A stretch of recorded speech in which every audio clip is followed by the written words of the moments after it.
ప్రభు కృప చూపించినందుకు నేను దేవుని నామాన్ని ఎంతగానో స్తుతిస్తున్నాను, గణపరుస్తున్నాను.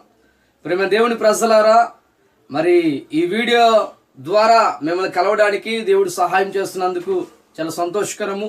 మీరు అనుదినము మా కోసం, మా పరిచయం కోసం ప్రార్థన చేస్తారని నమ్ముతున్నాను. నేను కూడా ప్రభు ఎంతమంది అయితే ఈ వీడియో చూస్తున్నారో, ఎంతమంది నీ మాటలు వింటున్నారో వారందరినీ ప్రభు మీరు ఆశీర్వదించండి, బలపరచండి అంటూ మీకోసం నిత్యము మా వ్యక్తిగత ప్రార్థనలో జ్ఞాపకం చేసుకుంటున్నాం. అయితే గత దినాల్లో అనేకమైన విషయాలు మనం వింటున్నాం. ఈ రోజున కూడా ఒక అంశమును ధ్యానం చేయబోతున్నాం. చాలా ప్రత్యేకమైనటువంటి విషయాన్ని ధ్యానం చేయబోతున్నాం. ఒక జీవితాలు, బ్రతుకులు మార్చడానికి మనం ఏమి చేయాలో బైబిల్ గ్రంథంలో ఒక మంచి మాట రాయబడుతుంది. అదేమిటంటే సామెతల గ్రంథము 15వ అధ్యాయము మొట్టమొదటి వచన భాగాన్ని చదివితే అందులో ఉన్నతమైన మాట మనకు కనబడుతుంది. ఆ మాట ఏంటంటే, మృదువైన మాట క్రోధమును చల్లార్చును, నొప్పించు మాట కోపమును రేపును. సరేనండి, ఈ మాట ఏ విధంగా జీవితాలు మారుస్తుంది అని ఒకవేళ ఆలోచన చేస్తుంటారేమో. అయితే ఇక రాయబడుతున్న మాట క్రోధము, కోపము రెండు కనబడుతున్నాయి. కోపము మనిషికి వచ్చి వెంటనే పోయేది. అందుకని మానవులు అంటుంటారు, నా కోపం వస్తే అసలు నీ మనిషినే కాదు అంటారు కదండి. కొన్ని సందర్భాలు నీకు కోపం వచ్చి ఉండొచ్చు, నీ ఇంట్లో వారు ఎవరో నిన్ను బాధ పెట్టడం కానీ, లేదా కొన్ని సందర్భాలు అనుకున్న పని జరగలేనప్పుడు ఎన్నో మార్లు నీకు కొన్నిసార్లు కోపం వచ్చి ఉండొచ్చు. మన కోపం వస్తే మనం సాధారణంగా చేసే పనులు ఏంటంటే మన తోటి వారితో మాట్లాడడం మానేస్తుంటాం. ఇంకా కోపం వస్తే ఏం చేస్తాం, మన చేతుల్లో వస్తువుల్ని, సెల్ ఫోన్ కావచ్చు లేదా వివిధ వస్తువుల్ని భూమికేసి బాతుంటాం. అంటే అది పగిలిపోయిన వెంటనే కొంత కోపం చల్లారుతుందేమో అనుకుంటాం. అందుకే దేవుడి గురించి కూడా ఆయన కోపము నిమిషం మాత్రమే ఉంటుంది, కానీ ఆయన దయ ఆయుష్కాలం అంత ఉంటుంది దేవుడిది. ఒకవేళ మనం కోపపడుతున్నట్లుగా దేవుడు కోపపడితే, అలా దేవుడు కోపపడుతుండే ఆ బలమైనటువంటి ఆ వరద చేత మనకు తెలిసినటువంటి నోహో కాలంలో కొన్ని వేల లక్షల మంది ప్రజలు వరద చేత, వర్షము చేత వారు మరణించినట్లుగా ఆయన కోపం నిమిషం మాత్రం ఉంటుంది, కానీ దయ మాత్రం ఆయుష్కాలం ఉంటుంది. కనుక ఈరోజు నమ్మండి, నీకు వచ్చే కోపము ఒకవేళ రావచ్చు. బైబిల్ చెప్తున్నమాట, కోపపడండి కానీ పాపం మాత్రము చేయకండి. కోపం సాధారణంగా అందరికీ వస్తుంటుంది, కానీ కోపము మనలో ఉండకూడదు. సూర్యుడు ఉదయించి అస్తమించే లోపే నీలో కోపం పోవాలి. అయితే ఈ కోపము ఒక వంతు అయితే పైన క్రోధం ఉంది. ఈ క్రోధము కోపము కంటే బలమైనది. ఎవరు ఎన్ని చెప్పినా సరే మారడానికి ఇష్టపడరు. ఎవరు ఎన్ని చెప్పినా నా ఇష్టమైన ఇలాగే ఉంటాను, మీరు ఎన్ని చెప్పినా నేను మారను అంటారు. కొద్దిసేపు భార్యాభర్తలు గొడవ అవుతుంటారు, మధ్యవర్తులు చాలా మంది వచ్చి మాట్లాడుతుంటారు.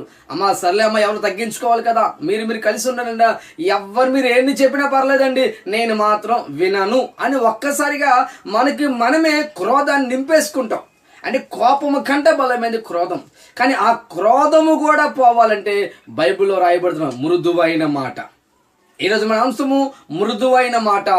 మృదువైన మాట ఏంటి? మృదువైన మాట ఒక మృదువుగా, చక్కగా, తీయగా మాట్లాడితే ఒక్కసారి కోపం అంతా పోతుంది. ఈరోజు మనుషులు పొంగించే మృదువైన మాటలు కాదు, మనుషుల్ని ఒక్కసారిగా ఉన్నతమైన స్థితిలోకి ఎక్కించేసి అది కాదు మృదువైన మాట. అండి నీ మృదువైన మాట ద్వారా జీవితాలు మార్చబడాలి. బైబిల్ గ్రంథంలో మనకు తెలిసిన అధ్యాయములో యోహాను సువార్త 8వ అధ్యాయం 10వ వచన భాగము, ఆ అధ్యాయం అంతా చదువుతున్నప్పుడు మనకు సంఘటన కనబడుతుంది. ఒక వ్యభిచారము చేయబడ్డ స్త్రీ, ఆమె పట్టబడింది. మోషే ధర్మశాస్త్ర ప్రకారంగా ఆమెని రాళ్లతో కొట్టి చంపాలి. అయితే శాస్త్రులు, పరిసరులు చాలా మంది కూడా ఆమెని రాళ్లతో కొట్టడానికి రకరకాల ప్రయత్నాలు చేస్తున్నారు. ఆమెను వెంటాడుతూ వస్తున్నారు. అప్పటికి యేసు క్రీస్తు వారు ఆయన ఒక చోట ప్రజలందరూ కూర్చుని వారికి ఆయన వాక్యం బోధిస్తున్నప్పుడు అదే చోటకి వ్యభిచారము చేత పట్టబడిన స్త్రీని తీసుకొచ్చి అక్కడ పడేశారు. ఇప్పుడు వీళ్ళందరూ అడుగుతున్నారు, అయ్యా ప్రభువా, నువ్వు మంచి బోధకుడు కదయ్యా, ఈమె మరి తప్పు చేసింది, పాపం చేసింది, ఈమెను కొట్టాలా, ఏం చేయాలి చెప్పండి అంటే యేసు క్రీస్తు ఒక మాట అంటారు, సరే కొట్టండి, మనము వాక్యాన్ని పాటించాలని కొట్టండి, మంచిదే, కానీ మీలో పాపం చేయలేని వాడు, మీలో తప్పు చేయలేని వాడు మొట్టమొదటి రాయ ఆమె మీద వెయ్యండి అని చెప్పిన వెంటనే ఒక్కరు కూడా ఆమె మీద రాయ వేసినట్లుగా బైబిల్ గ్రంథంలో కనబడుతుంది. ఒక్కటి కూడా రాయ పడలేదు. ఈరోజు నమ్మండి ప్రియమైన దేవుని బిడ్డ, అక్కడ యేసు క్రీస్తు వరకు మాట పలుకుతున్నా. మాట తెలుసండి, అమ్మా ఇక మీదట పాపము చేయకు, నేను ఎవరు కొట్టలేదు కదా, నేను ఎవరు తిట్టలేదు కదా, ఇక మీదట నువ్వు ఆ పాపము చెయ్యొద్దు. ఎంతవరకు ఆ వ్యభిచారం చేసే స్త్రీని ఎవరో అమ్మాని పిలిచి ఉండకపోయి చూడండి, అక్కడ రాయబడితే అమ్మా, మాకు దీర్ఘము అమ్మా అనే మాట కనబడుతుంది. ఆ అమ్మ అనే మాట ఆమె జీవితాన్ని మార్చేస్తుంది. అమ్మా ఇంకా మీదటి పాపం చేయకునే మాట ఆమె బ్రతుకు యావత్తును మార్చేసింది. మృదువుగా యేసుక్రీస్తు వారు మాట్లాడారు, ఆమె బ్రతుకు అంతా మారిపోయింది. అంతవరకు ఎందుకండి, లూకా సువార్త 19వ అధ్యాయంలోకి మనం వెళ్తే అక్కడ మరొక మాట కనబడుతుంది. ఆ మాట ఏంటి తెలుసండి, అక్కడ భయంకరమైన వడ్డీ వసూలు చేసినటువంటి జక్కయ్య కనబడుతున్నాడు.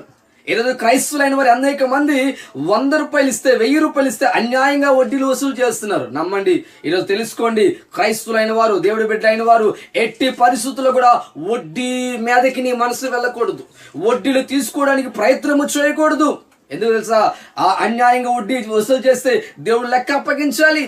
మనకు తెలుసు, జక్కయ్య ఎవరికైనా కొంత ధనం ఇస్తే అన్యాయంగా వడ్డీ వసూలు చేసేవాడు. వారు ఇవ్వకపోతే వారిని ఏదో విధంగా వారిని టార్చర్ పెట్టి ఇబ్బంది పెట్టి అన్యాయంగా డబ్బు వసూలు చేసేవాడు. అలాంటి సందర్భాల్లో జక్కయ్య ఆ ప్రాంతాలకు వెళ్తుంటే ప్రజలు వణికిపోయారు. జక్కయ్య వచ్చేసాడరా, ఏంటి ఎంత పాపాత్ముడా, ఏంటి మా ప్రాంతానికి వచ్చాడు, మా దగ్గర డబ్బు లాగేసుకుంటాడా అని అందరూ వణికిపోయారు. అవసరానికి బట్టి డబ్బు తీసుకునేవారు, కానీ మళ్ళీ తిరిగి కట్టేటప్పుడు పరిస్థితి బాగలేనప్పుడు జక్కయ్యని చూసి భయపడే సందర్భాలు మనం చూడగలుగుతున్నాం. అయితే అలాంటి జక్కయ్య ఒకే ఒక ఆలోచన కలిగింది, యేసు ప్రభుని చూడాలి అనుకున్నాడు. మనకు తెలుసు, మేడి చెట్టు ఎక్కాడు, ఆ చెట్టు మీద కూర్చున్నాడు. ఆ సందర్భంలో ఏం జరిగింది తెలుసు కదండి మనకి. అక్కడ ఉన్న చోట యేసు ప్రభు వారు జక్కయ్య దగ్గరకు వచ్చి, జక్కయ్య త్వరగా దిగిరా, నేడు నీ ఇంట ఉండవలసి వచ్చింది అని చెప్పిన వెంటనే జక్కయ్య ఆశ్చర్యపోయి త్వరగా ఆ మేడి చెట్టు కింద దిగి యేసు ప్రభు అంత ఇంటికి తీసుకుని వెళ్ళి ఇంట్లో కూర్చుని పెట్టుకున్నారు. ఎవరు, జక్కయ్య పాపాత్ముడు కదని ఎవరు జక్కయ్యతో మాట్లాడి ఉండకపోవచ్చేమో, కానీ యేసు క్రీస్తు వారు మృదువుగా జక్కయ్య నీ ఇంట ఉంటాను అంటే వెంటనే జక్కయ్య ఆహ్వానం చేశాడు. జక్కయ్య ఇంట్లో యేసు ప్రభు కూర్చుని వెంటనే యేసు ప్రభు చెప్పక మునిపే యేసు క్రీస్తు వారికి మృదువైన మాట ఏం చేసిందో తెలుసండి, జక్కయ్య బ్రతుకుని మార్చేసింది, జక్కయ్య జీవితాన్ని మార్చేసింది. అంటున్నాడు, ప్రభా ఎవరి దగ్గర అన్యాయంగా డబ్బు తీసుకున్నానో వారికి 4 తిరిగి ఇచ్చేస్తాను ప్రభు అన్నాడు. దేవుడికి స్తోత్రం, మహిమ కలుగాక.